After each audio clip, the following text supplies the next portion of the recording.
Ave Maria, cheia de graça, o Senhor é convosco. Bendita sois vós entre as mulheres, e bendito é o fruto do vosso ventre, Jesus.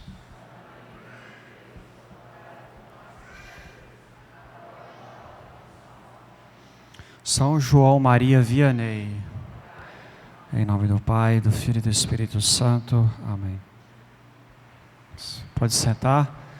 Eu prometo que não vou demorar muito, que eu sei que daqui a pouco chega o horário do almoço, o pessoal tem que chegar em casa fazer almoço ainda, né? Vou ser bem breve, porém é uma oportunidade muito boa para a gente falar sobre a vocação, porque até para os adultos, porque como o Padre João falou, é das famílias que nascem as vocações. As nossas vocações não nascem de filho de chocadeira, né? Nascem das famílias. Então, a criança nasce em um lar, nasce em uma família, ela cresce ali, olha para os seus pais, a criança olha para os seus avós, olha para os seus tios, para as suas tias, olha para os familiares, e tem sempre ali na família o ponto de referência. Eu até falei mais cedo, na pequena palestrinha que eu dei depois da missa das 7, que as crianças, elas, de certa forma, não escutam muito bem aquilo que a gente fala. A gente tem que falar uma vez, falar outra vez, chamar atenção, enfim, as crianças são assim, né? São um pouco lentas para escutar. Porém, as crianças, elas têm uma outra virtude que é muito importante, que é próprio da idade das crianças, que é a imitação. A criança, ela faz aquilo que o adulto faz. Vocês já perceberam isso? A criança é assim, ela vê o adulto fazendo e ela começa a fazer também. Se o adulto começa a falar alguma coisa, a criança começa a repetir aquilo que o adulto fala. Por quê? Porque a cabeça da criança é como se fosse uma esponja que, colocada na água, ela é embebida por essa água. Então a criança absorve aquilo que ela vê, aquilo que ela escuta, aquilo que os mais velhos fazem, ela começa a fazer também. Por isso que existe uma responsabilidade muito grande nas famílias, de que as famílias deem um exemplo para os pequeninos. Por quê? Porque o exemplo é mais importante. Olha, eu vou fazer assim, a criança pensa, né? Eu vou fazer assim porque meu pai faz assim. Eu vou fazer assim porque minha mãe faz assim. Quer ver uma prova disso? A maioria das crianças, normalmente, a maioria, não todas, torcem para o mesmo time dos pais. É ou não é verdade? A maioria, não todas. Algumas se rebelam, né? Mas por quê? Porque vê o pai torcendo para aquele time. Se meu pai torce é porque é bom. É porque esse time é bom. Mesmo que não seja, às vezes a criança acredita. Por quê? Porque a criança olha para o mais velho e imita. Então, isso é muito importante.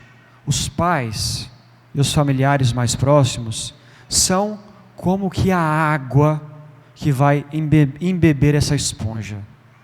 Tudo aquilo que vocês falam, tudo aquilo que vocês fazem, a criança absorve.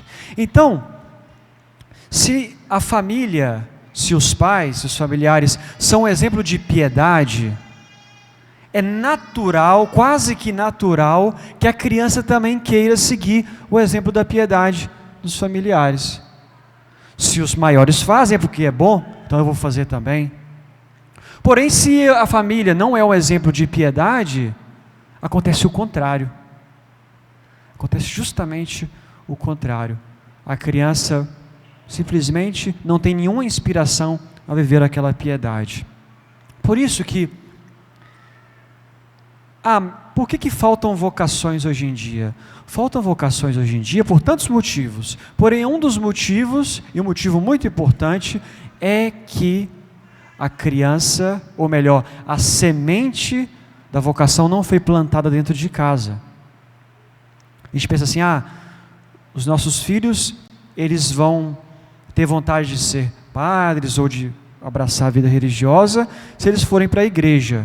Claro, também isso. Porém, uma outra semente tem que ser plantada dentro de casa. Então, se os pais são piedosos, se os pais falam das coisas de Deus, se os pais apresentam aos filhos o exemplo dos santos, se os pais mostram para o filho, falam do sacerdócio, olha, existe o padre é aquele que nos abençoa, o padre é aquele que nos guia, que escuta os nossos pecados. A criança vai escutando aquelas palavras e, de certa forma, aquela semente vai germinando, crescendo, até, quem sabe, desabrochar em uma vocação. É óbvio que a gente tem que fazer esse papel de falar das vocações para os nossos filhos, sem também forçá-los, né? Existem dois erros extremos. O primeiro erro extremo é a gente não falar de vocação. Às vezes algumas famílias têm medo de falar de vocação, né? Ah, mas eu tenho um filho só, se ele entra para o seminário, eu fico sem ninguém. Então eu não vou falar nada de vocação não, que vai que ele entra para o seminário. Porém, isso é uma visão muito mesquinha, muito pequena, muito humana. Por quê? Porque o filho, a filha, não é um bem que eu possuo. Esse é um erro muito comum hoje em dia. As pessoas acham que os filhos são um bem que eu possuo. Assim como eu compro uma casa, quando eu compro um bem em uma loja, aquilo é meu, pertence a mim, o filho também é meu. Eu tenho direito. É posse minha. Quando na verdade não é. O filho não é posse, o filho é dom de Deus. Se Deus nos deu para que nós cuidássemos. Porém não vai ficar sempre ali sob a aba dos pais, sempre sob a tutela dos pais. O filho vai crescer, vai se tornar um dia independente, vai seguir seu próprio caminho. Claro, vai amar aos pais, porém a vida é assim, a vida segue. Então, a gente tem que tomar muito cuidado para não deixar que os nossos medos, o nosso egoísmo, não, o filho é meu, de jeito nenhum, vai ficar aqui comigo. Não vai sair não. Ou, eu queria que meu filho casasse e eu só tenho um filho, ou tenho 2 filhos, se um entra para o seminário, eu fico com medo, vai que eu não seja um avô, uma avó. São todos olhares humanos. A gente sempre calcula do ponto de vista humano. O filho não é meu, a filha não é minha, tudo é dom de Deus nosso Senhor. Então, a gente tem que primeiro tomar cuidado com esse erro da gente não falar sobre a vocação por medo. O outro erro é o erro do outro extremo, que é o quê? Que é aquilo que os padres falavam que era vovocação. Mas não é vocação, é vovocação. É o exemplo da vovó que faz a promessa: se eu tiver um netinho um dia, eu quero que ele seja padre. Então eu já entreguei para Deus, vai ser padre. Aí o netinho nasce, o rapaz cresce, e às vezes não tem vocação, né? Mas aí a vovó, não, eu prometi, vai para o seminário. Mas espera aí, ele tem vocação mesmo? Mas eu falei para Deus que eu ia consagrar, que eu ia mandar para o seminário. Mas ele tem vocação? Então, os pais também não podem fazer a escolha pelos filhos. Não, você vai. Eu quero muito. O meu sonho é ter um filho padre. Ótimo, que belíssimo sonho. Porém, é preciso a gente respeitar também os nossos filhos. Respeitar se Deus nos chama à vocação. Tomar cuidado para que os nossos sonhos também não sejam não se torne o pesadelo dos filhos. Por quê? Porque a pessoa, se não tiver vocação e vai para o seminário, não dá certo. Então a gente tem que tomar bastante cuidado com isso. Então, qual que é o meio termo desses dois extremos? O meio termo é nós plantarmos a semente. Olha, existe o sacerdócio, existe o padre. Olha que é bonito que é a vida do padre que perdoa os pecados. A gente vai lá e se confessa no confessionário. A gente vai à Santa Missa, o padre dá a Eucaristia para nós. Enfim, quantos benefícios espirituais nós recebemos.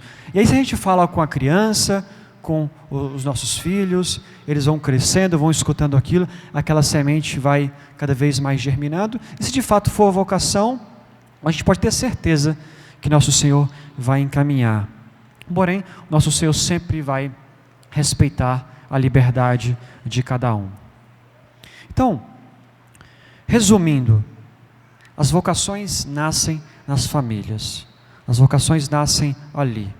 É muito importante que a gente tenha consciência disso. Depois vai vir para a igreja, vai ficar aqui como coroinha ou não. Tem alguns que se convertem depois, que, digamos assim, são aquelas ovelhas desgarradas, né? Que vão para o mundo e depois acordam, e aí nosso Senhor vai e traz de volta. Hoje em dia acontece muito isso. Às vezes as pessoas perguntam: ah, padre, como são as vocações hoje em dia? Olha, hoje em dia as coisas estão mudando um pouquinho. Como antigamente as famílias eram muito católicas e tinham muitos filhos, acontecia que apareciam muitas vocações nessas famílias, já desde novos, né? Então, entravam para o seminário desde muito novinhos. Nós temos muitos exemplos entre os nossos padres mais velhos que entraram para o seminário muito novos.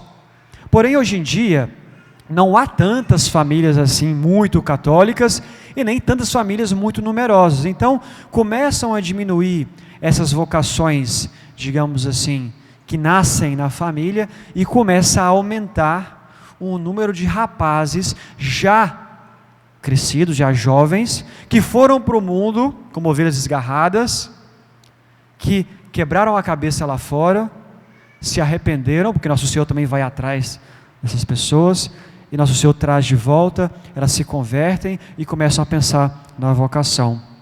Pode acontecer isso também com a gente. Às vezes os nossos filhos podem não pensar na vocação imediatamente, podem ficar um pouquinho mais velhos e depois pensarem. Enfim, o importante é que nós entreguemos tudo à vontade de Deus nosso Senhor. Isso é a coisa mais importante. E volto também no assunto de ter medo, né? Ter medo de perder, ter medo de perder o filho. São João Bosco que dizia aquela coisa, né? Que é uma frase muito bela que ajuda a gente a compreender. Quando um filho sai de casa para ir para o seminário, é o próprio Jesus Cristo que preenche o lugar do filho em casa. O que é que isso quer dizer? Isso quer dizer que, entendam bem o que eu vou falar agora. Tem vocação não somente o jovem que recebeu de Deus a vocação, mas tem vocação também a família. A família também tem que ter vocação. Por quê? Porque é uma renúncia. Tudo bem, o jovem abandonou a casa, abandonou o conforto, as coisas que tinham ali em casa, foi para o seminário, fez grandes sacrifícios. Porém, a família também fez sacrifícios. É fácil para uma mãe ver o filho partir? É fácil para um pai? É fácil para os avós? Não é fácil. É também uma renúncia, é também um sacrifício. Depois, assim como o jovem tem a obrigação de rezar pela sua vocação, pela sua perseverança, os pais também, os familiares também têm a obrigação de rezar pela vocação. Então, a vocação, ela de certa forma envolve toda a estrutura familiar, envolve a todos que estão ali na família. Por quê? Porque ela é um bem muito grande. Então, vamos pedir a nosso Senhor essa graça. Senhor, faça com que nasçam vocações nas nossas famílias.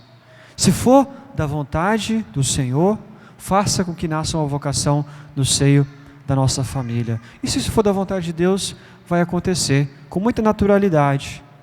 Faça, Deus, nosso Senhor, que se faça a sua vontade, não a nossa. Entregue tudo nas mãos de Deus. Deus não rouba nada da gente, nada, nada, nada.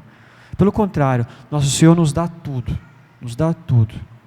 E podem ter certeza absoluta que não há alegria maior para pais, não há alegria maior para avós, tios, parentes, do que ter um filho, um neto, um sobrinho, um familiar sacerdote.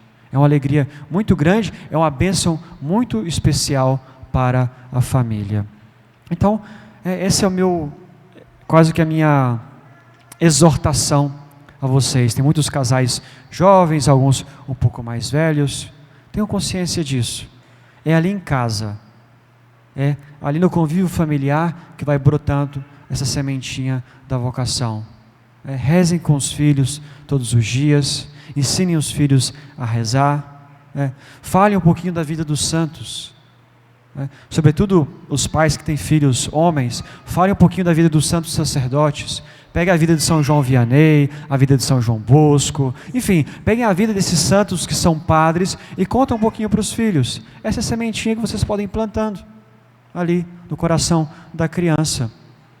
E também, por mais que seja o domingo do bom pastor, a gente pode falar também das moças. Por quê? Porque nosso Senhor chama os rapazes para a vocação sacerdotal, mas nosso Senhor também pode chamar as moças para a vocação religiosa. Então, nas nossas famílias, também é uma bênção se aparecer uma vocação para a vida religiosa, se uma moça se dedicar a Deus numa consagração total. É a mesma coisa, nasce dentro de casa. Lembre-se do exemplo de Santa Teresinha e as suas irmãs, não é? Os seus pais eram muito piedosos, eram santos, não é? Santos canonizados. Eram tão santos que todas as filhas, só tiveram filhas, né? Todas as filhas se tornaram freiras. Então a gente pode dizer que, na medida em que aquela família é fervorosa, é também suscitadas as vocações, são também suscitadas as vocações. Por isso vamos pedir ao nosso Senhor essa graça, hoje no Domingo do Bom Pastor. Rezem todos os dias pelas vocações, rezem pelo nosso seminário, pela perseverança dos seminaristas, rezem pelos padres, né? Rezem porque os padres precisam muito da oração de todos vocês. Aproveito a ocasião também para agradecer bastante a todos que ajudam o seminário com as orações e também com ajudas materiais. Mês passado, por exemplo, foi a campanha de mantimentos, foi feita aqui na paróquia. Meu padre João movimentou, mobilizou as pessoas, foi feita a campanha e chegaram para a gente muitas coisas lá e ajudaram bastante. Então, meu sincero agradecimento em nome do seminário. E vamos rezar para que nosso Senhor suscite vocações aqui da paróquia. A gente, se Deus quiser, daqui a pouco tempo a gente vai ver novas vocações brotando aqui desta paróquia. Vão encher o nosso seminário e assim a gente vai ter sacerdotes também aqui dessa cidade. É uma cidade abençoada, é uma cidade que está sob a proteção de Santo Antônio, um sacerdote muito santo. Tenho certeza que se vocês continuarem rezando, nosso Senhor vai nos dar novas vocações, vai nos dar mais sacerdotes, mais pastores para apacentar essas ovelhas. Depois vocês podem dar uma voltinha na cidade aí e ver quantas ovelhas estão perdidas aí fora, sem saber para onde ir, pensando que estão no caminho certo. Porém, se nós tivermos mais pastores, essas ovelhas que estão desgarradas poderão ser reconduzidas para o aprisco e assim encontrar alimento, encontrar cura, encontrar proteção. Louvado seja nosso Senhor Jesus Cristo. Vamos fazer uma pequena oração pedindo ao nosso Senhor sacerdotes.